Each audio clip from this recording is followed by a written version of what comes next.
Hey people, Dr. Kit the Bee Babette here for another week of Ask Me Anything. And we have our third question from what appears to be my biggest bee fan. It's okay, it's mutual, I'm also a fan of his. Paul Westbrook, actor from Instagram. And the thing I love about this question of Paul's, it's the sort of question that kids ask me when I go to school visits, and they're my favorite kinds of questions. So Paul's question was, if bees were as big as humans, is it true that their legs would break because they'd be too heavy? And the answer is yes. This is because insects actually, for their body size, are really, really strong.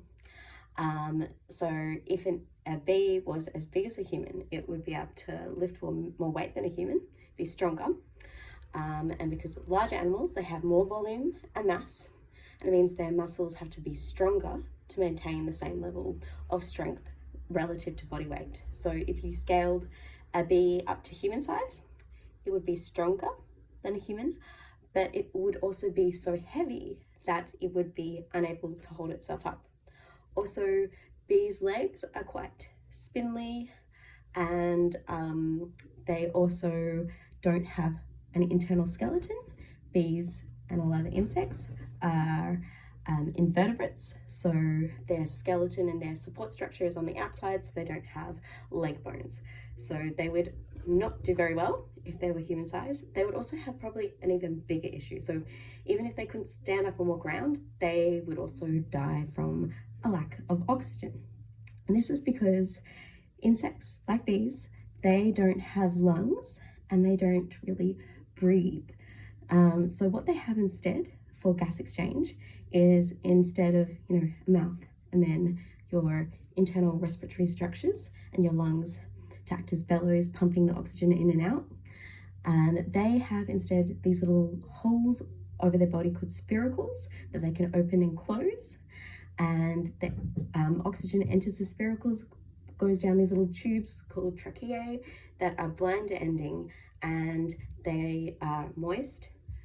I told you I could make it not safe for work. Anything not safe for work. They're moist, and moist is very important for a number of reasons, but in this case it's important because gas exchange occurs much better over thin, moist surfaces. Now, as the bees get bigger, their tracheae also have to get bigger, and the oxygen doesn't diffuse as far, so it can't reach all the tissues in their body.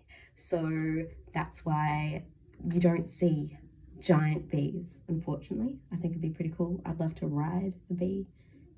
Just a fantasy. Yeah, so no giant bees, no giant insects. Is why we have a limit on the size of insects.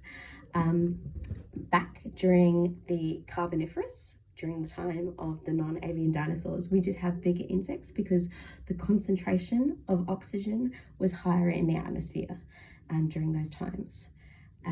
But now it's lower, so we don't have giant insects anymore. So thank you very much for your question, Paul. It was really interesting.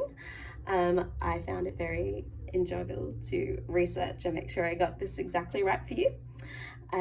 If anyone else has a question they'd like answered about bees, DM me on my Instagram at Bee Babette Performer, BE.BABETTE_performer, and subscribe to my YouTube to hear the answers.